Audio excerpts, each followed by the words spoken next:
हम सब लोग जीवन में बहुत मेहनत करते हैं पैसा कमाने के लिए।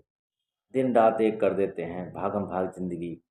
किस लिए? कि ज़्यादा से ज़्यादा पैसा कमाया जा सके। लेकिन उनमें से कितने लोग ऐसे हैं जो उस पैसे का सही इस्तेमाल करना जानते हैं, उन्हें मैनेज करना जानते हैं। तो आज हम इस वीडियो में यही बताने जा रहे हैं कि कैसे हम अपने पैसे को मैनेज कर सकते हैं, और उसके लिए हम कुछ 6 ऐसे टिप्स लेके आए हैं जिससे हम अपने पैसे को बहुत स्मार्टली मैनेज कर सकते हैं। तो आइए हम बात करते हैं पहले प्रिंसिपल पे। ये मैं 6 प्रिंसिपल के तौर पे आपको बता रहा हूँ, कोई कहानियाँ ये नहीं हैं, ये बल्कि एक सिद्धांत के तौर पे काम करते हैं। पहला है स्टार्ट इन्वेस्टमेंट एज अर्ली। तो इसके लिए 2 हैबिट आपके अंदर होनी चाहिए, पहली सेविंग और दूसरा इन्वेस्टमेंट। और ये हैबिट जितना जल्दी से जल्दी किसी इंसान में आ जाती हैं, वो उतना ही ज़्यादा पैसे की वैल्यू समझता है और पैसे को मैनेज करना सीख जाता है। जितना जल्दी हो सके उतना जल्दी हम इन्वेस्टमेंट स्टार्ट कर सकते हैं। जितना जल्दी आप इन्वेस्टमेंट स्टार्ट करेंगे, उतना ही आप अपने पैसे को जल्दी काम पे लगाएँगे। वो इन्वेस्टमेंट आप स्टॉक में कर सकते हैं, कमोडिटी में कर सकते हैं, प्रॉपर्टीज़ में कर सकते हैं। और कमोडिटीज़ का मतलब गोल्ड में कर सकते हैं, सिल्वर में कर सकते हैं, या इवन आजकल तो कोई भी कमोडिटी आप घर बैठे पूरा उसका गोडाउन परचेस कर सकते हैं ऑनलाइन। जैसे मान लीजिए आप किसी भी ड्राई फ्रूट्स को आप परचेस कर सकते हैं, जब उनके रेट्स हाई हो जाएँ तब आप अपने घर बैठे ही उसे सेल कर सकते हैं। ना तो आपको फिजिकल गोडाउन की ज़रूरत होगी, ना तो फिजिकल मनी का ट्रांसफ़र करना होगा। बस आपको ऑनलाइन पैसा ट्रांसफ़र करके उस गोडाउन को अपने नाम पे अलॉट कराना होगा, और जब पैसा बढ़ जाए तब आप उसे सेल कर सकते हैं। और गोल्ड और सिल्वर की कमोडिटी में तो बहुत ज़्यादा ऑनलाइन ट्रेडिंग होती ही रहती है। तो जिस चीज़ में आपकी अच्छी नॉलेज हो उसमें आप इन्वेस्टमेंट कर दें। भले ही आप स्टार्टिंग में सेफ इन्वेस्टमेंट करें, जहाँ लोग करते ही रहते हैं, जैसे बैंक में आप एफडीज करा सकते हैं, शेयर ट्रेडिंग कर सकते हैं, म्यूचुअल फंड्स में पैसा लगा सकते हैं। तो ऐसी जगह पैसा आप इन्वेस्ट करें जहाँ पे आप बहुत ईजिली अपने पैसे को हैंडल कर पाएँ। मैं ये नहीं कहता कि बहुत ज़्यादा रिस्क लें, आपको रिस्क लेने की ज़रूरत नहीं, बट जहाँ भी स्टार्ट करें, जितना जल्दी आप स्टार्ट करेंगे तो आप ये देखेंगे कि कंपाउंडिंग की कितनी ज़्यादा स्ट्रेंथ होती है। मैं इस पे एक वीडियो बनाऊंगा कि कंपाउंडिंग की पावर क्या है। ठीक है, तो इस तरीके से दूसरा हमारा जो प्रिंसिपल है वो है don't make your investment decision on the basis of social media. आप कभी भी सोशल मीडिया पे लोगों को ये बताते हुए उनके बेसिस पे आप डिसीजन ना लें, क्योंकि आपको उनकी नॉलेज नहीं है। हाँ, वो हो सकता है सच बता रहे हैं, वो अपने अनुभव बता रहे हैं, लेकिन आपको जो जिस चीज़ में नॉलेज है, जिस फील्ड में आपको नॉलेज हो, जो आपको ईज़ी है, आपको अगर बैंक में एफडी करना आसान लगता है, तो आप वहाँ से इन्वेस्टमेंट स्टार्ट करें। ना कि अगर आपने देखा 1-2 स्टोरीज़ किसी ने सोशल मीडिया पे शेयर की कि फलाँ व्यक्ति था, उसने ये यहाँ पे इन्वेस्ट किया और वो करोड़पति बन गया या लखपति बन गया। मैं भी ये दावा नहीं करता हूँ, मैं केवल अपने अनुभव शेयर करता हूँ कि आप ये वीडियो देख के कल को इन्वेस्टमेंट शुरू कर देंगे तो आपको 20% 30% का फ़ायदा ही होगा। हाँ, मैं केवल एक इन्वेस्टिंग हैबिट की बात कर रहा हूँ कि आपको जल्दी से जल्दी सेविंग स्टार्ट कर देनी चाहिए, जल्दी से जल्दी इन्वेस्टिंग करना स्टार्ट कर देना चाहिए। तो कभी भी सोशल मीडिया पे किसी दूसरे की स्टोरी देख के कि उसने इसमें इन्वेस्टमेंट किया था इसलिए ये सक्सेस हो गया तो मैं भी इसमें कर दूं, कभी मत ऐसी भूल करिएगा। आप अपने अनुभव के हिसाब से, आपको जिसमें इजी होता हो, जिसकी जानकारी आप आसानी से इकट्ठा कर लें, उसके बाद ही इन्वेस्टमेंट करिएगा। तो ये हमारे कुछ टिप्स हैं जहाँ से आप इन्वेस्टिंग स्टार्ट कर सकते हैं। Investment where you have knowledge and concept and control.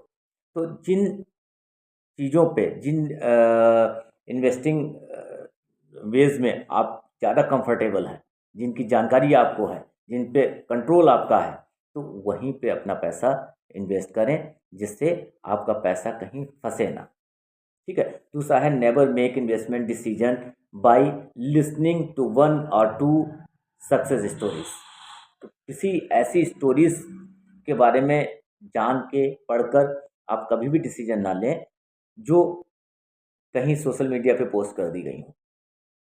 आप अपने नॉलेज के हिसाब से ही इन्वेस्टमेंट करें। तो इसी लाइन में तीसरा जो हमारा प्रिंसिपल है वो है track where your spend your money. आप अपना पैसा जहाँ स्पेंड कर रहे हैं, जहाँ खर्च कर रहे हैं, उसे हमेशा ट्रैक करते रहें, उसे हमेशा देखते रहें, उसे उस पे निगाह रखें कि आखिर देखिए आप इतनी मेहनत से पैसा कमाते हैं और उस पैसे को आप ऐसे ही नहीं जाने देना चाहते हैं।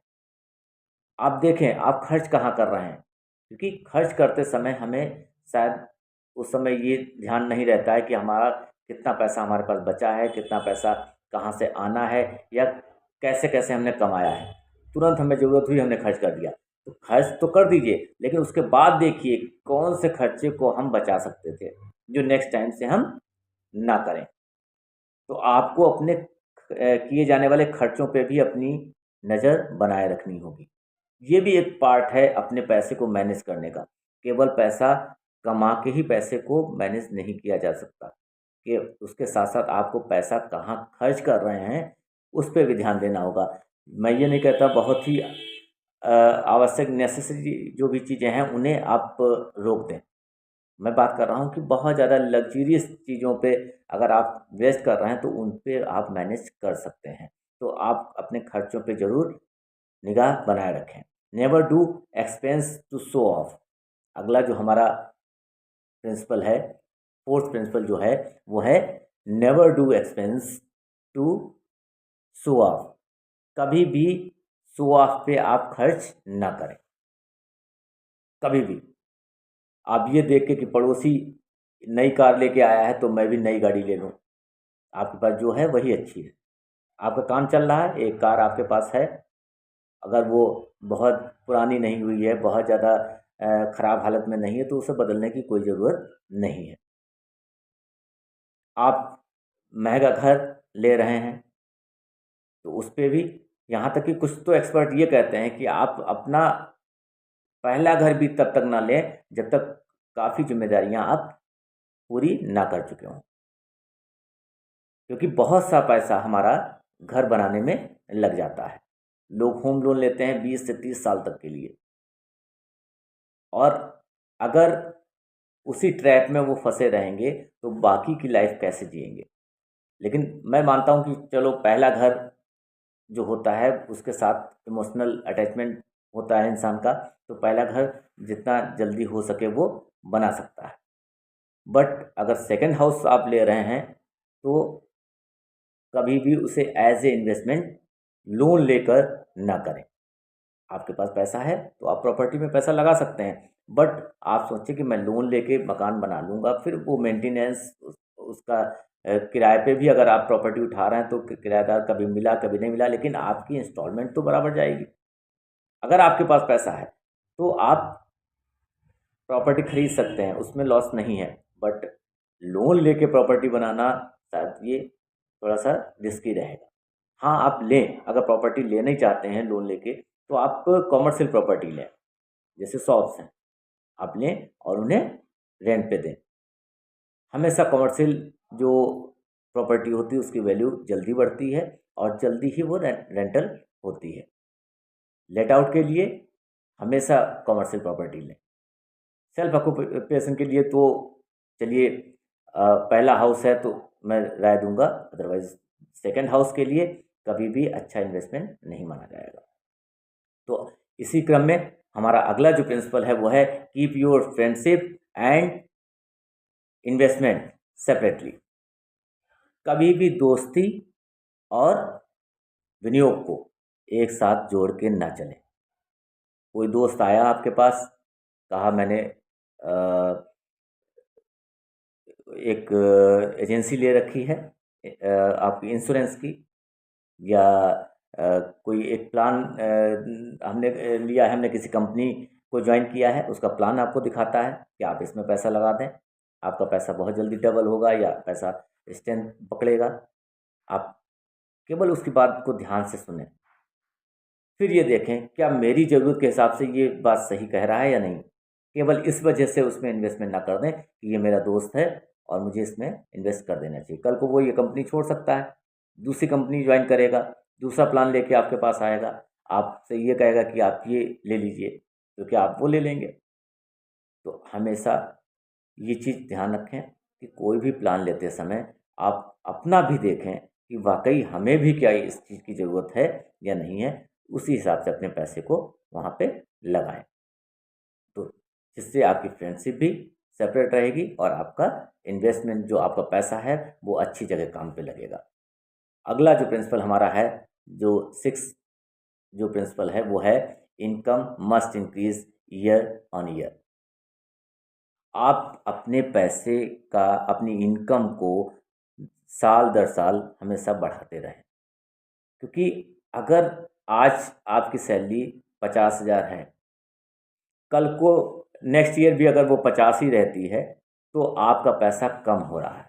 वो 50 नहीं मानी जाएगी, बल्कि वो 45 या लगभग 42 ही मानी जाएगी। वजह क्या है कि एवरी ईयर जो इन्फ्लेशन है वो 7 to 8% बढ़ रहा है आज की डेट में। 7 से 8 या 9% महंगाई दर रहती है। अगर आपका पैसा 10% से हर साल नहीं बढ़ता है कम से कम, तो आप पिछड़ जाएंगे। आपका पैसा इसका मतलब कम हो रहा है। अगर सेम सैलरी आपकी रहती है, कोई इंक्रीमेंट नहीं होता है, तो ये मान के चलिए कि आपका पैसा कम हो रहा है। ठीक, तो आपको क्या करना है, जहाँ पे भी हो, सैलरीड हो या ओन बिजनेस है, तो या रेंटल प्रॉपर्टी से इनकम है, तो आप किसी भी सोर्सेज से अगर आपकी इनकम हो रही है, तो आपको ये चाहिए कि आप हर साल आपकी इनकम में 10% का इंक्रीज हो। तभी आप आजकल की महंगाई को फेस कर पाएंगे और अपने पैसे को स्ट्रेंथ दे पाएंगे। तो दोस्तों, ये हम 6 प्रिंसिपल हमारे थे जिससे पैसे को आप मैनेज कर सकते हैं। पैसा कमाना बहुत कठिन है और पैसे को बचाना उससे भी कठिन, और पैसे को इन्वेस्ट करना, काम पे लगाना सबसे कठिन है। तो इसी के साथ मैं आप लोगों से आज्ञा लेता हूँ। Take care, bye bye.